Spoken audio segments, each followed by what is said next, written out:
الحمد لله نحمده ونستعينه ونستغفره ونؤمن به ونتوكل عليه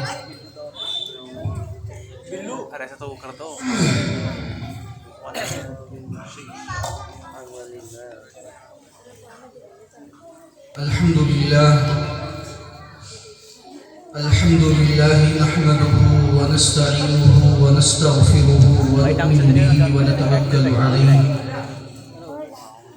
ونعوذ بالله من شرور أنفسنا ومن سيئات أعمالنا من يهده الله فلا مضل له ومن يضلله فلا هادي له ونشهد أن لا إله إلا الله وحده لا شريك له ونشهد أن سيدنا ومولانا محمدا عبده ورسوله أما بعد أعوذ بالله من الشيطان الرجيم بسم الله الرحمن الرحيم وننزل من القرآن ما هو شفاء ورحمة للمؤمنين وقال النبي صلى الله عليه وسلم اقرأوا القرآن فإنه يأتي يوم القيامة شفيعا لأصحابه أو كما قال عليه الصلاة والسلام سبحان ربك رب العزة عما يصفون وسلام على المرسلين والحمد لله رب العالمين. ہم سب سے پہلے اللہ رب العزت کا شکر ادا کرتے ہیں کہ اللہ تعالیٰ نے ہم سب کو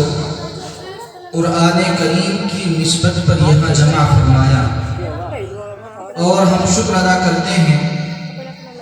اس بزم کو سجانے اور سنوارنے والے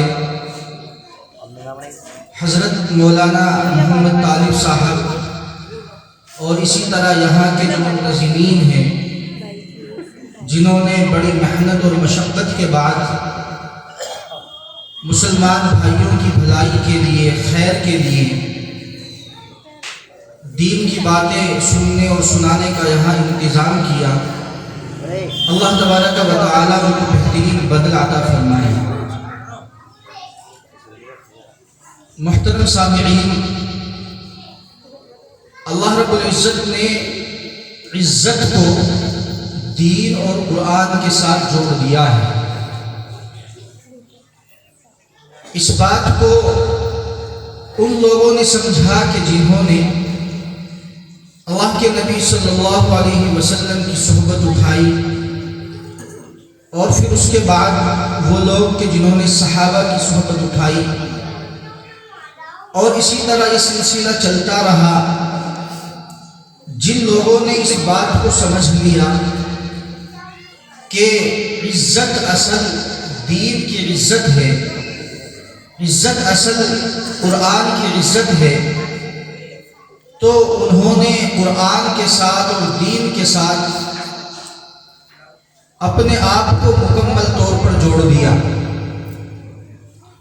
یہی وجہ ہے کہ اس امت میں، امت محمدیہ صلی اللہ علیہ وسلم میں قرآن کریم کے ساتھ ہر زمانے اور ہر دور میں ایک والہانہ تعلق رہا ہے، ایک والہانہ لگاؤ رہا ہے. اور ایسی مثالیں اس امت کے لوگوں نے پیش کی ہے کہ شاید دوسرے لوگ اس کے بارے میں سوچ بھی نہیں سکتے.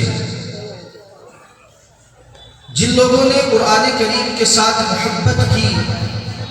قرآن کریم کے ساتھ تعلق کو مضبوط کیا، اور انہوں نے سمجھا کہ اللہ رب العزت کی رضا جوئی کا، اللہ رب العزت کو خوش کرنے کا یہ سب سے بہترین ذریعہ ہے، تو پھر ایسی مثالیں پیش کی کہ ہم حیران ہو جاتے ہیں. بہت سے لوگ ایسے ہوئے کہ جنہوں نے اپنی زندگی اس طرح گزاری کہ روزانہ ان کا معمول مکمل قرآن کریم کی تلاوت کا رہا۔ چنانچہ لکھا ہے کتابوں کے اندر کہ امام یحییٰ بن سعید رحمۃ اللہ علیہ وہ روزانہ ایک قرآن کی تلاوت کرتے تھے۔ اسی طرح یحییٰ وکیع بن جراح رضی اللہ علیہ وہ بھی روزانہ پورے قرآن کی تلاوت کرتے تھے۔ ایک صاحب ہیں، ان کا نام ہے امام ابو بکر ابن عیاش رحمہ اللہ، مسلسل 30 سال انہوں نے اس حالت میں گزارے کہ روزانہ ایک قرآن کی تلاوت کی۔ یہاں تک تو ہم چلو سوچ بھی سکتے ہیں، لیکن ایسی شخصیات بھی اس امت میں گزری ہیں، ایسے لوگ بھی اس امت میں گزرے ہیں کہ جنہوں نے ایک رکعت میں پورے قرآن کو تلاوت کیا۔ یہ بات میرے لیے سنانا آسان ہے اور آپ کے لیے سننا بھی بہت آسان ہے، لیکن یہ کتنا مشکل کام ہے یہ وہ لوگ جانتے ہیں کہ جو راتوں کو قرآن کی تلاوت کرتے ہیں، جو قرآن کریم کے عاشق ہیں، ان کو پتہ ہے کہ یہ کتنا مشکل کام ہے۔ لیکن جب انسان کو کسی چیز کا چسکا لگ جاتا ہے، کسی چیز سے محبت ہو جاتی ہے، پیار ہو جاتا ہے، لگاؤ ہو جاتا ہے، تو پھر اس کے لیے اپنی پسندیدہ چیز کو چھوڑنا بہت مشکل ہو جاتا ہے۔ چنانچہ صحابہ میں ایسے دو شخص ہیں کہ جنہوں نے ایک رکعت میں پورے قرآن کی تلاوت کی۔ پہلی شخصیت ہے حضرت عثمان ابن عفان رضی اللہ تعالی عنہ، اور دوسری شخصیت ہے حضرت تمیم داری رضی اللہ تعالی عنہ، جو پہلے عیسائی تھے اور بعد میں انہوں نے اسلام قبول کیا۔ جب انہوں نے قرآن کریم کو پڑھا تو ان کو ایسی محبت ہو گئی کہ ایک رکعت میں پورے قرآن کی تلاوت کر ڈالی۔ اسی طرح تابعین میں دو شخص ایسے گزرے ہیں کہ جنہوں نے یہ مثال پیش کی۔ ایک شخص ہے جن کا نام ہے سعید بن جبیر رحمہ اللہ، کہ جنہوں نے ایک رکعت میں پورے قرآن کی تلاوت کی۔ اور اسی طرح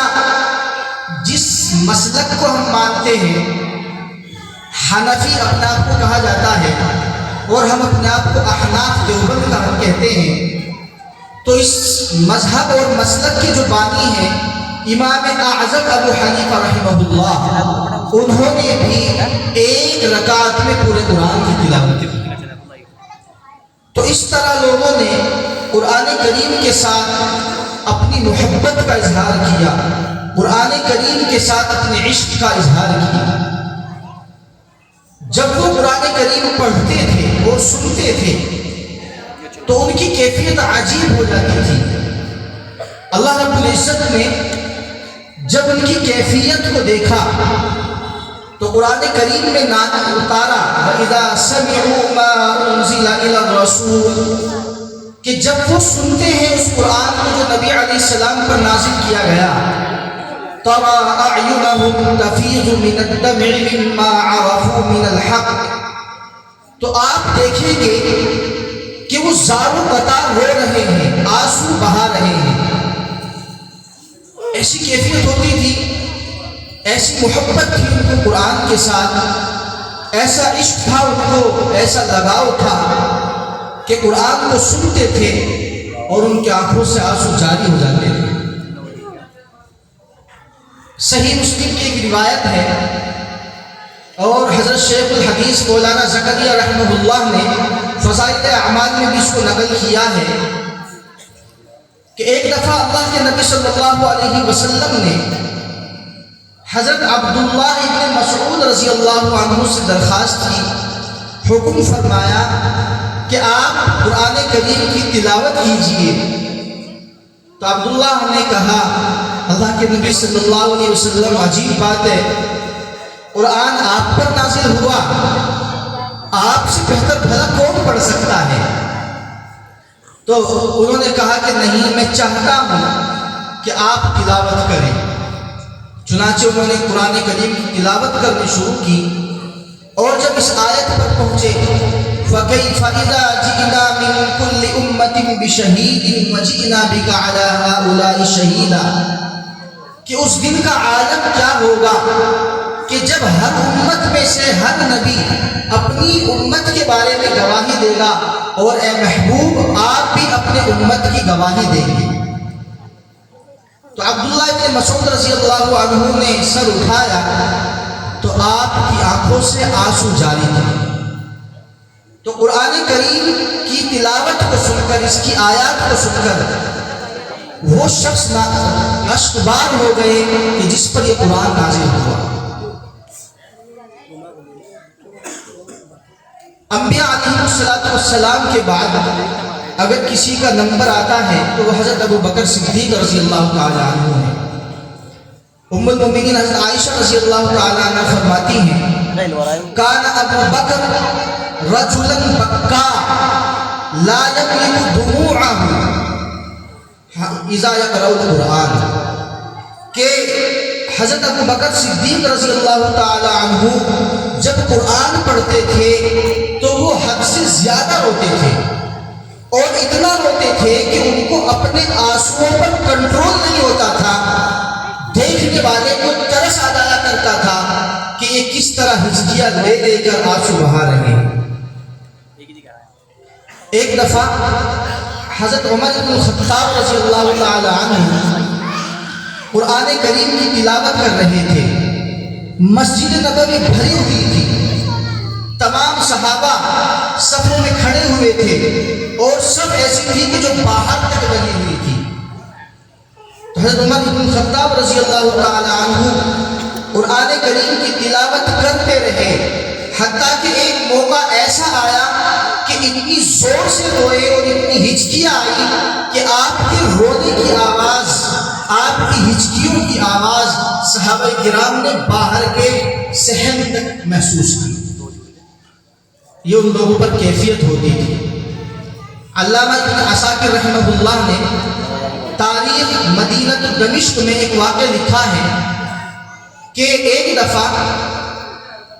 حضرت تمیم داری رضی اللہ تعالی عنہ قرآن کریم کی تلاوت کر رہے تھے،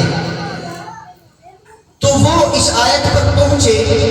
ام حسب الذین اجترحوا السیئات ان نجعلہم کالذین آمنوا وعملوا الصالحات، کہ کیا لوگوں نے یہ گمان کر رکھا ہے کہ وہ لوگ جو کفر کی زندگی گزار رہے ہیں، شرک کی زندگی گزار رہے ہیں، اور گناہوں کی زندگی گزار رہے ہیں، غفلت کی زندگی گزار رہے ہیں، کیا انہوں نے یہ گمان کر لیا کہ یہ ان لوگوں کی طرح ہو جائیں گے کہ جو ایمان لائے اور انہوں نے نیک عمل کی؟ ان نجعلہم کالذین آمنوا وعملوا الصالحات سواء محیاہم ومماتہم ساء ما یحکمون۔ انہوں نے یہ سمجھ رکھا ہے کہ مردہ اور زندہ برابر ہے، بہت برا ہے وہ بات جو وہ سوچتے ہیں۔ تو جب وہ اس آیت پر پہنچے تو اس آیت کو بار بار پڑھتے رہے اور آنسو بہاتے رہے، حتیٰ کہ اتنا روئے کہ روتے روتے ساری رات گزر گئی۔ ایک نوجوان تھے جس کا نام تھا محمد قاسم، وہ ام المؤمنین حضرت عائشہ صدیقہ رضی اللہ تعالی عنہا کے رشتہ دار تھے۔ تو وہ کسی کام کے لیے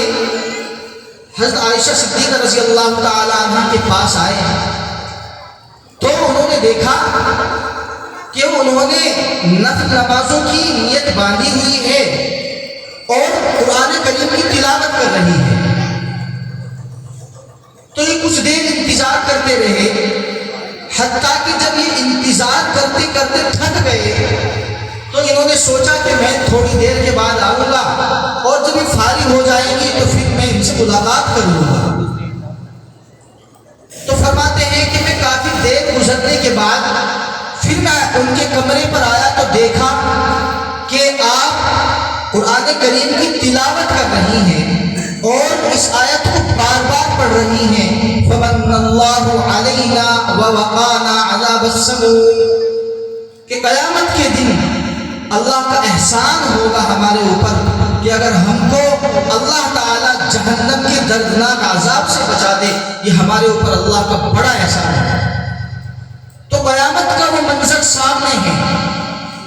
اللہ رب العزت کی ذات گویا کہ ان کے سامنے ہے اور اپنی کمائنی کی طرف نظر کر رہی ہے۔ حالانکہ یہ وہ شخصیت ہے کہ جن کی عفت اور پاک دامنی کو بیان کرنے کے لیے اللہ تعالیٰ نے قرآن کریم کی آیتیں نازل فرمائی، لیکن ان آیت کو پڑھ رہی ہیں، آنسو بہا رہی ہیں اور رو رہی ہے، حتیٰ کہ وہ انتظار کرتے رہے اور پوری رات گزر گئی۔ آج ہمارے نوجوانوں کو اس بات کا مزہ معلوم ہے کہ کرکٹ میچ دیکھنے میں ہم کو وقت گزارنا ہے، فلم دیکھنے میں ہم کو وقت گزارنا ہے، اور اسی طرح ریلز دیکھنے میں ہم کو وقت گزارنا ہے، ویڈیوز دیکھنے میں ان کو ایسا محسوس ہوتا ہے کہ ساری رات گزر جاتی ہے کہ جیسے ابھی موبائل آن کیا ہو۔ آج ہم کو ویڈیو کے چسکے لگے ہوئے ہیں، گیمز کے چسکے لگے ہوئے ہیں، اور موبائل پر وقت گزاری کے چسکے لگے ہوئے ہیں۔ بہت سے جوانوں کو غیر محرم بچیوں سے، لڑکیوں سے بات کرنے کے چسکے لگے ہوئے ہیں، اور ان کی رات گزر جاتی ہے جب وہ اپنے کانوں سے اور اپنے ہاتھوں سے موبائل دور کرتے ہیں اور موبائل کی اسکرین پر ان کی نظر پڑتی ہے تو پتہ چلتا ہے کہ یہ 2 بج گئے، 3 بج گئے، 4 بج گئے، اور پھر احساس ہوتا ہے کہ ہم کو تو معلوم ہی نہیں ہو سکا کہ کس طرح یہ رات گزر گئی۔ اسی لیے ہمارے دل اجڑے ہوئے ہیں، ہمارے دل ویران ہیں، ہمارے دل اطمینان سے خالی ہے، ہمارے دل سکون سے خالی ہے، ہمارے دل اللہ کی یاد سے غافل ہے۔ ہمارے پاس اس جسم کو راحت پہنچانے کے لیے سب کچھ ہے، لیکن اس کے باوجود بے اطمینانی، بے سکونی کی وجہ سے ہمارے دل پریشان ہیں۔ اس کی وجہ یہ ہے کہ ہمارے نوجوانوں نے اس چیز سے لذت حاصل کرنے کی کوشش کی ہے جو اللہ کو ناراض کرنے والے ہیں۔ کاش کہ ہمارے دل کو لذت قرآن کریم کی تلاوت سے ملا کرتی، قرآن پڑھنا ہمارا محبوب مشغلہ ہوتا، قرآن کریم کی تلاوت ہمارا سب سے پسندیدہ عمل ہوتا، قرآن کریم کی تلاوت کرتے ہوئے ہماری رات گزرتی، قرآن کریم کی تلاوت سے ہمارے دن کی شروعات ہوتی۔ آپ کو پتہ چل جاتا کہ لذت کیا چیز ہوتی ہے، راحت کیا چیز ہوتی ہے۔ اس لذت، اس سکون اور اس راحت کو میں آپ کو کسی لفظ کے ذریعے بیان نہیں کر سکتا، اس لیے کہ وہ لذت اور وہ مزہ ایسی چیز ہے کہ جو چکھنے سے تعلق رکھتا ہے۔ جب انسان کو قرآن سے لگاؤ ہو جاتا ہے،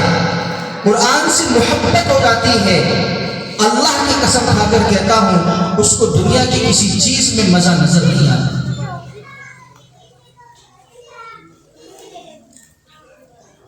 کاش کہ ہمیں یہ مزہ نصیب ہو جائے۔ ایک دفعہ ابراہیم ابن ادہم رحمہ اللہ نے بادشاہ کو لات مار دی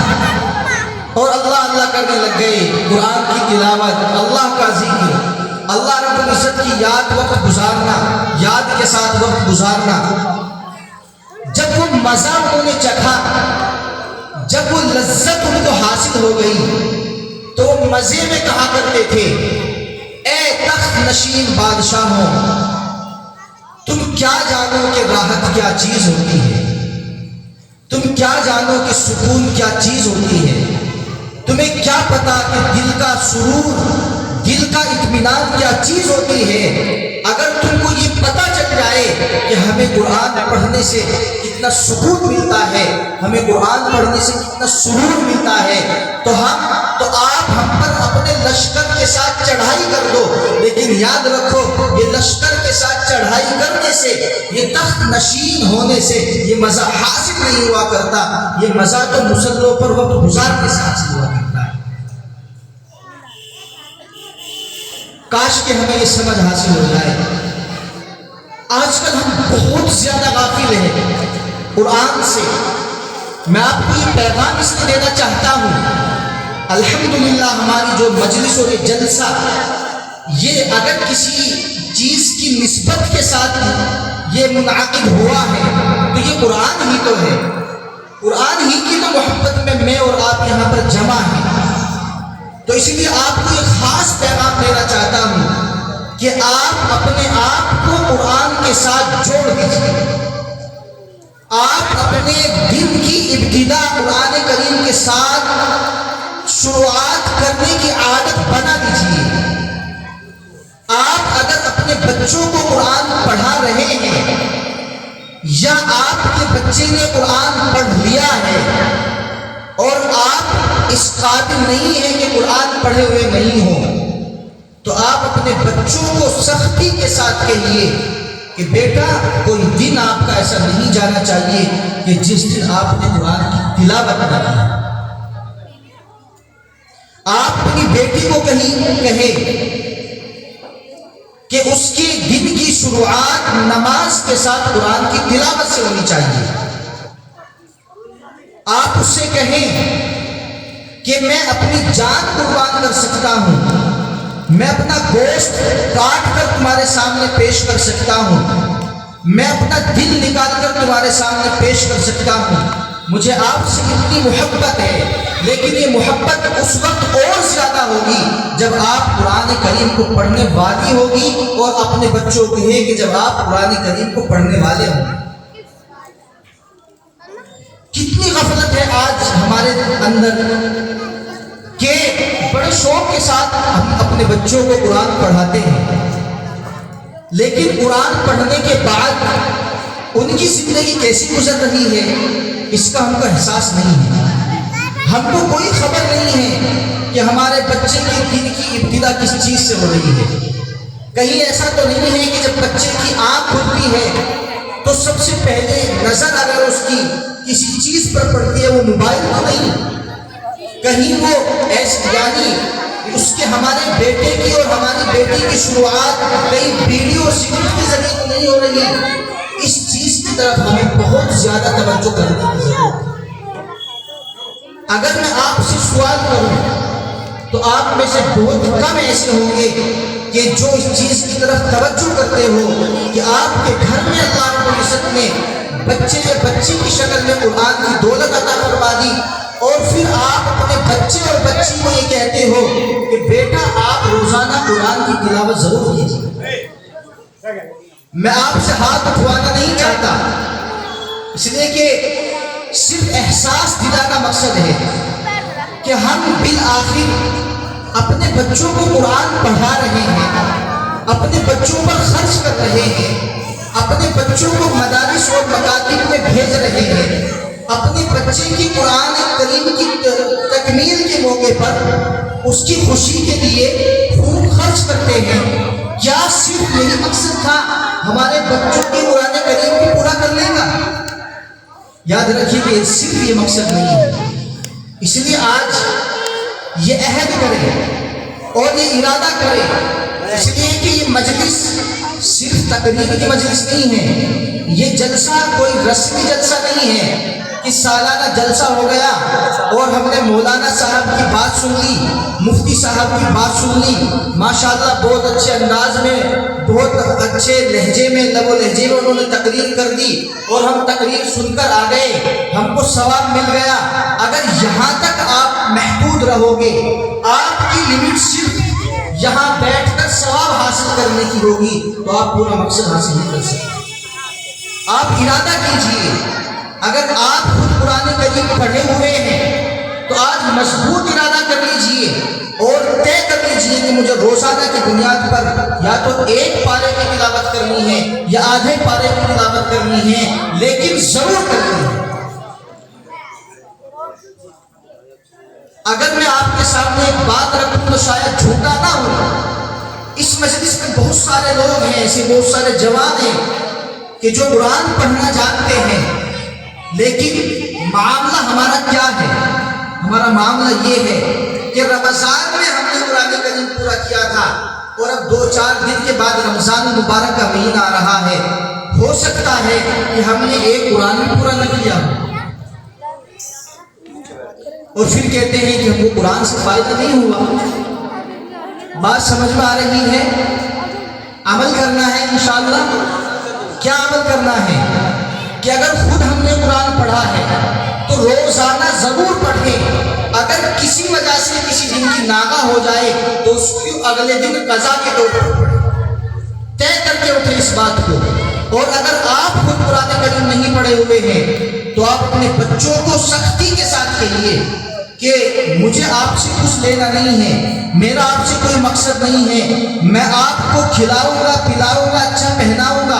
آپ کی ہر ضرورت پوری کروں گا، لیکن مجھ کو صرف آپ سے یہ چاہیے کہ آپ وقت پر نماز پڑھیں، آپ وقت پر قرآن کریم کی تلاوت ضرور کریں۔ جب ہم اپنے بچوں پر نگاہ کریں گے، ان پر توجہ ڈالیں گے اور پھر روزانہ ہمارے گھروں میں قرآن کریم کی تلاوت ہوگی تو آپ بتلائیں کیا ہمارے گھروں میں برکت نہیں ہوگی؟ ہوگی یا نہیں ہوگی؟ ہمارے گھروں سے نحوست ختم ہوگی یا نہیں ہوگی؟ ہمارے گھروں سے بیماریاں دور ہوگی یا نہیں ہوگی؟ ہمارے گھروں سے شیطانی اثرات دور ہوگے یا نہیں ہوگے؟ ہوں انشاءاللہ ہوگے۔ تو جب ہمیں اس بات کا کامل یقین ہے کہ قرآن کریم ایسی دولت ہے کہ جس دولت کے ذریعے ہماری بہت ساری پریشانیاں دور ہو سکتی ہے، ہمارے کاروبار میں برکت ہو سکتی ہے، ہمارے رزق میں برکت ہو سکتی ہے، ہماری عمر میں برکت ہو سکتی ہے، ہماری اولاد میں برکت ہو سکتی ہے، ہمارے گھروں میں برکت ہو سکتی ہے، تو کون سی پریشانی ہے آخر کہ ہم اس کو چھوڑے ہوئے بیٹھے ہیں؟ اس لیے یہ ارادہ کیجئے، عہد کیجئے اور میرے لیے بھی دعا کیجئے، اللہ تبارک و تعالی ہم سب کو بھی قرآن کریم کے ساتھ مضبوط تعلق عطا فرما دے، محبت عطا فرما دے۔ وآخر دعوانا ان الحمد للہ رب العالمین۔ السلام